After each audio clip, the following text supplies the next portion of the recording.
Hi hello welcome to JS vlogs. ఈరోజు ఒక మంచి మాటతో ఇందులోని మంచి మాటగా మీ ముందుకు వచ్చాను. అది ఏమిటంటే, లేనిపోని గొప్పలకు పోయి అనవసరమైన ఇబ్బందులు పడకు. ఇది జీవితానికి మార్గదర్శకం.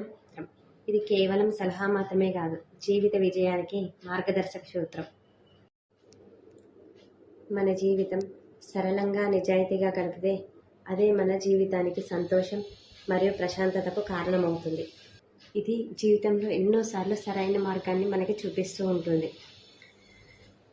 మనం లేనిపోని గొప్పలకు పోయి, ఇప్పుడు ఇంట్లో ఆడవాళ్ళమైనా సరే మగవాళ్ళమైనా సరే, పక్కన వాళ్ళతో పోల్చుకుని ఏదో గొప్పలకు పోయి మనం ఏదో ఒకటి కొనుక్కుంటూ అనవసరమైనవి కొన్న కొద్దీ అవసరమైనవన్నీ కూడా అమ్ముకోవాల్సి వస్తుంది మనం, అవునా?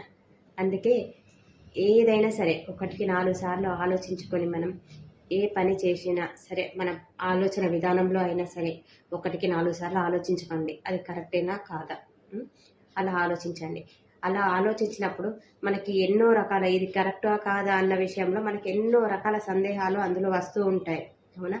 వాటన్నింటినీ కూడా మనం ఆలోచించుకొని సరైన నిర్ణయం తీసుకొని ముందుకెళ్ళాలి.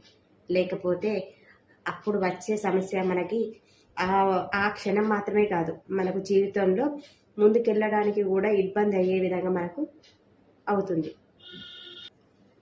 లేనిపోని గొప్పలకు పోయి మనము అనవసరంగా ఇబ్బందులు పడడం కంటే మనకున్న దానిలో తృప్తిగా, హాయిగా, ఆనందంగా బ్రతకడం చాలా బాగుంటుంది.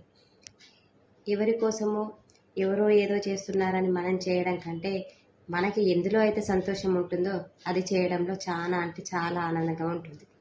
ఒకసారి ఆలోచన చేయండి, ముందుకెళ్ళండి. ఏ విషయమైనా సరే మీ జీవితంలో మీరు నిర్ణయం తీసుకునే విధంగా ఆలోచించుకోండి.